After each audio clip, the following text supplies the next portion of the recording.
ලැබව 2021 වර්ෂයේ ඕගොල්ලන්ට සුබම සුබ අලුත් අවුරුද්දක් කියලා පිළිගන්නවා Travel with Life YouTube channel එකට. ඔන්න අපි අදත් අරගෙන ආවා වෙනදා වගේම review එකක් Travel with Life ඉතින් 2020 ඉඳලා 21 අවුරුද්දට වර්ෂය අලුත් වෙනවත් වගේම Travel with Life ටිකක් වෙනස් විදිහේ වීඩියෝ එකක් තමයි මේ පාර අරන් ඇවිල්ලා තින්නේ. මෙතෙක්කල් අපි අරගෙන ආවේ classic car review විතරයි. අද කාර් වලින් පොඩක් එහාට ගිහිල්ලා ඔන්න අද අපි අරන් ඇවිල්ලා තියෙනවා ඩබල් ගැප් මොඩල් එක. අපි එහෙනම් බලමු අද Travel with Life ඉතින් අරගෙන ඇවිල්ලා තියෙන vehicle එක මොකක්ද කියලා.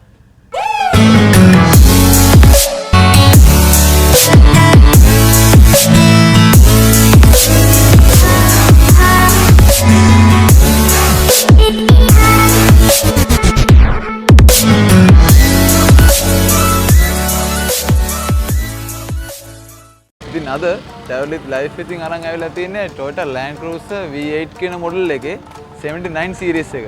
අද අපි අරන් ඇවිල්ලා තියෙන වාහනේ ලංකාවට ගෙනල්ලා ගොඩක් මොඩිෆිකේෂන් කරපු වාහනයක් තමයි මේ Land Cruiser vehicle එක.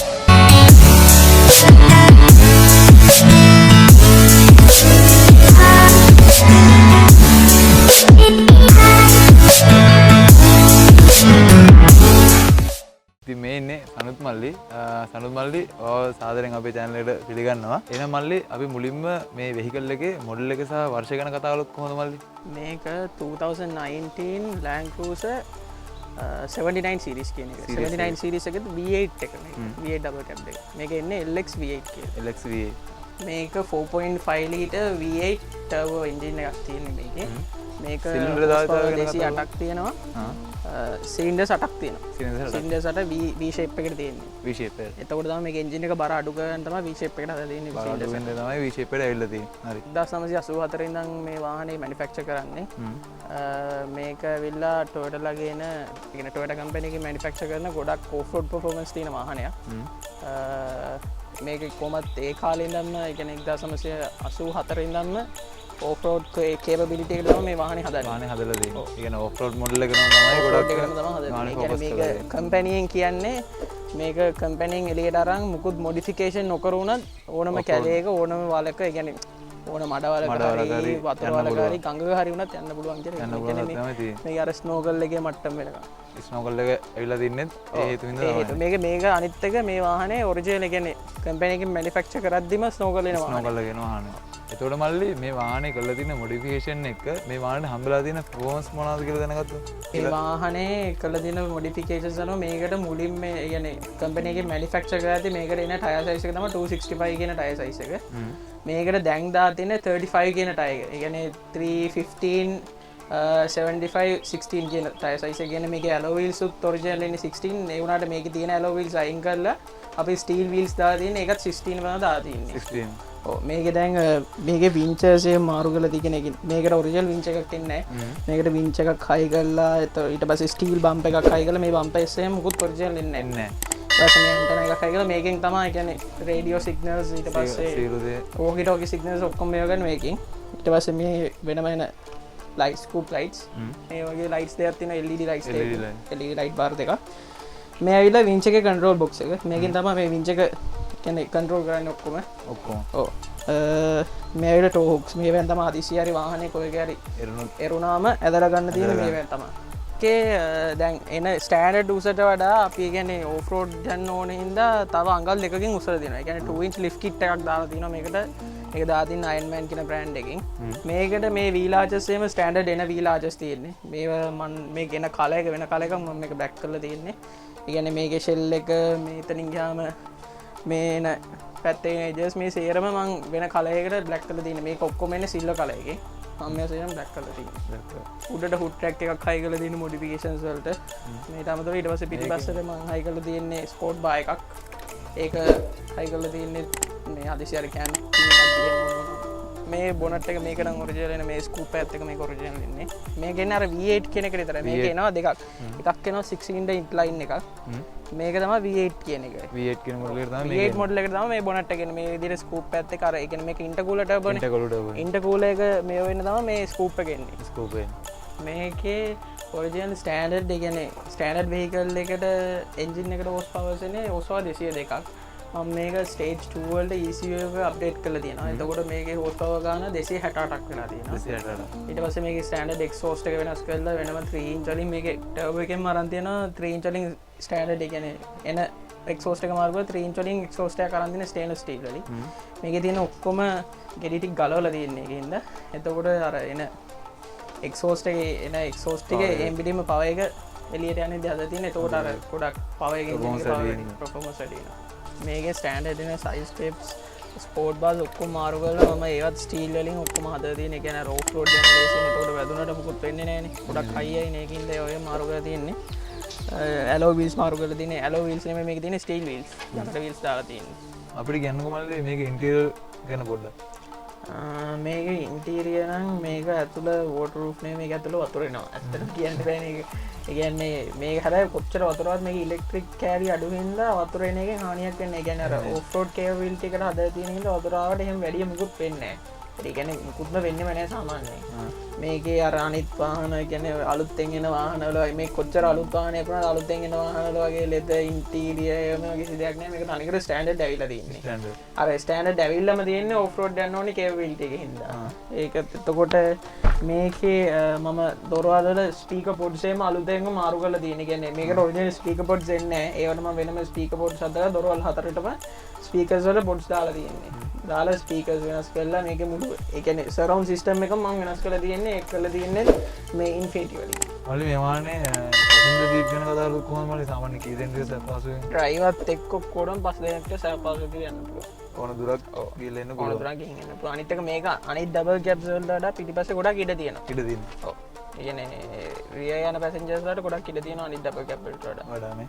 අනිත් එක මේක තමයි ලංකාවට එන එකම ඩීසල් V8 ඩබල් කැබ් එක. ඔව්. ඒ කියන්නේ සිලින්ඩර්ස් 8ක් තියෙන එකම ඩබල් කැබ් එක මේක තමයි. මේක ඉස්සරහ දැන් ඩයිවලදී. මට දැනගන්න පුළුවන්ද ඔයාලට මේ මොඩල් එකේ වාහනයක් ගන්න ආසාවක් ඇති වුණාද හේතුව මොකක්ද කියලා? ඇත්තටම මම මේක විතරනේ මං ගාව ඔෆ් රෝඩ් යන තව වාහන ගොඩක් තියෙනවා. මම ලෑන්ඩ් ක්‍රූසර් වලට ගොඩක් ආසයි කලින් ඉඳන්ම ඒකින් තමයි මේක ගොඩක්ම ගත්තේ. අනිත් එක මේක ලංකාවේ වැඩි ෆේමස් නැති වුණාට ඕස්ට්‍රේලියාව වගේ රටවල් වලට සාමාන්‍යයෙන් මේ වාහනයක් තියෙනවා කියන්නේ යාට නිකන් අර ලැම්බෝගිනි එකක් තියෙනවා වගේ තමයි. ඒ කියන්නේ ඒගොල්ලෝ ගොඩක්ම මේකට ආසයි. ඔස්ට්‍රේලියාව වගේ රටක ඕෆ් රෝඩ් කරනවා නම් අනිවාර්යෙන් 79 සීරීස් කියන්නේ ඒගොල්ලන්ගේ නිකන් ෆ්ලැග්ෂිප් වෙහිකල් එක වගේ යන වාහනයක් තමයි. ඔරිජිනල් කියන්නේ කම්පැනි එකෙන් එද්දීම ඩිෆ්ලොක් වෙන වාහනයක්. ට්වින් ඩිෆ්ලොක් වෙන ඉස්සරහින් ෆ්‍රන්ට් ඇන්ඩ් රියර් දෙකම ඩිෆ්ලොක් වෙන වාහනයක් ඔරිජිනල්. සාමාන්‍යයෙන් ගොඩක් වාහන වල ඕෆ් රෝඩ් වාහන වල ඩිෆ්ලොක් ලේසියෙන් එන්නේ නැහැ. ඒකට ඒ වුණාට ස්ටෑන්ඩඩ් ඩිෆ්ලොක් දීලා තියෙනවා. ඒතර මල්ලි දැන් ගොඩක් කට්ටිය මේ වීඩියෝ බලද්දී ආස කරන දේ තමයි සාමාන්‍ය මේ වාහනයක් ගන්නකොට ගොඩක් යනවා මේන්ටෙනන්ස් පැත්තත් යනවා. ඒ පැත්තට යන සාමාන්‍ය රෆ්ලි වීඩියෝ කොහොමද මේක මේන්ටෙනන්ස් වලට නම් ටිකක් ගාණක් යනවා. මේක එන්ජින් එකත් එක්ක බලද්දී සර්විසස් වලට ටිකක් ලොකු ගාණක් යනවා. කම්පැනි දාලා ඒ කියන්නේ ටොයෝටා ලංකා කම්පැනි එකෙන් කරොත් තමයි මේක හොඳ. ඒ කියන්නේ ඒගොල්ලෝ වොරන්ටි එකක් දෙන්නේ නෙමෙයි 5 year වොරන්ටි එකක් දෙනවා මේ වාහනේට. ඒ කියන්නේ මේ වාහනේ ඕනම කැලලකට 5 year වොරන්ටි එකක් දෙනවා. ඒ වොරන්ටි එක දෙන්නේ ඒගොල්ලන්ගේ සර්විසස් කරොත් විතරයි. මේකේ යා ෆිල්ටර්ස් ඩීසල් ෆිල්ටර්ස් එහෙම සාමාන්‍යයෙන් අනිත් ජීප් කැබ් වලට ටිකක් ගණන්. ඒ කියන්නේ මේකේ පවර් එක වැඩි ඉඳලා ඒ පවර් එකට ඕන විදිහට මේ ෆිල්ටර්ස් එහෙම ඩීසල් ෆිල්ටර්ස් එහෙම දැන් මේකේ අනිත් එක තමයි මම ස්ටෑන්ඩඩ් දෙන එයා ෆිල්ටර්ස් ඩීසල් ෆිල්ටර්ස් ඔක්කොම මාරු කරලා තියෙන්නේ. මේකට දාලා තියෙන්නේ Canon කියන reusable මේ එයා ෆිල්ටර් එකක්. එයා ෆිල්ටර් එක මේනවා සාමාන්‍යයෙන් ලංකාව සාදෙන 26000ක් විතර. 26000ක් ඒ වගේ වෙනවා. ඒ කියන්නේ ඒකෙනුත් මේකේ පවර් එක තව 20% විතර එන්ජින් එකේ පවර් එක අප්ඩේට් වෙලා තියෙනවා. ඔව් ඊට පස්සේ මේකේ සාමාන්‍යයෙන් එක ඕෆ් රෝඩ් එකක් ගිහින් ඒ කියන්නේ ඕෆ් රෝඩ් ටුවර් එකක් ගිහින් ආවම අපි ලක්ෂ 2ක් 3ක් විතර අනිවාර්යෙන් මේන්ටනන්ස් යනවා. ඒ කියන්නේ මේකේ තියෙන අර ඔයිල් මාරු කරන්න ඕනේ. සමහර වෙලාවට ඔයිල් වලට වතුර ගියොත් මේ ඔයිල් මාරු කරන්න ඕනේ. බ්‍රේක් පැඩ්ස් මාරු කරන්න ඕනේ. ඒ කියන්නේ මඩට බ්‍රේක් පැඩ් කැපෙනවා ගොඩක්. පැඩ්ස් කැපෙන හින්දා ඒවා මාරු කරන්න ඕනේ. ඒ වගේ ඉතින් ගොඩක් දේවල් තියෙනවා. ක්ලච් ප්ලේට් සාමාන්‍යයෙන් යනවා. දැන් මම මේකේ තියෙන දැන් ඊළඟ සතියේ මම මේ ක්ලච් ප්ලේට් උත් මාරු කරනවා. මේකෙත් ඒකත් එන ස්ටෑන්ඩඩ් ක්ලච් ප්ලේට් එක නෙමෙයි මම වෙන ක්ලච් ප්ලේට් වගේ ගෙනලා දානවා. ඒ ක්ලච් ප්ලේට් වලටම යනවා සාමාන්‍යයෙන් ලක්ෂ 3ක් 4ක් විතර යනවා. ඒකත් දාන්නේ මම NPC 1300 නිව්ටන් මීටර්ස් කියන ක්ලච් ප්ලේට් එකක ලංකාවේ නෑ ඕස්ට්‍රේලියාවේ මම ගෙනලා දාන්නේ. සාමාන්‍ය මල්ලි මේ වගේ ලෑන්ඩ් ක්‍රූසර් එකක් ගන්න කෙනෙක්ට දැනගන්න පුළුවන් ද සාමාන්‍ය මේකේ රෆ්ලි යන බජට් එක කොහොමද කියලා? මේක 6 cylinder ඉන්ලයින් කියන එක නම් වෙන්නේ සාමාන්‍ය ලක්ෂ 130ක් වගේ. කියන්නේ මිලියන 13ක් වගේ.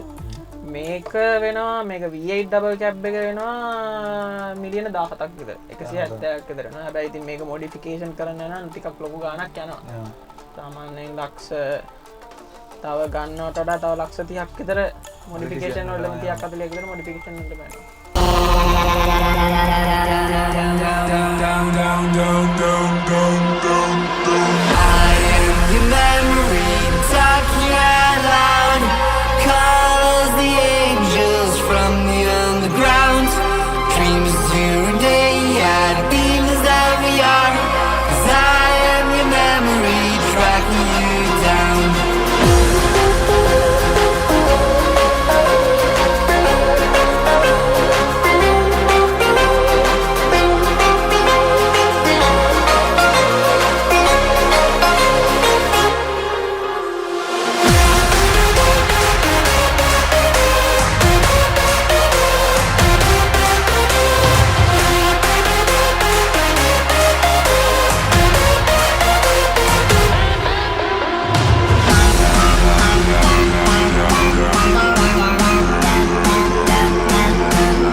අද අපි කතා කළේ Land Cruiser V8 මොඩල් එකේ 79 කියන සීරීස් එක. එහෙනම් සම්මල්ලි ගොඩක් ස්තුතියි අපේ වචන අහලා ඔයාගේ vehicle එක අපේ channel එකට අරගෙන රිවිව් එක කරන්න. ගොඩක් ස්තුතියි මගේ වාහනේ ඔයාගේ YouTube channel එකට ගත්තා.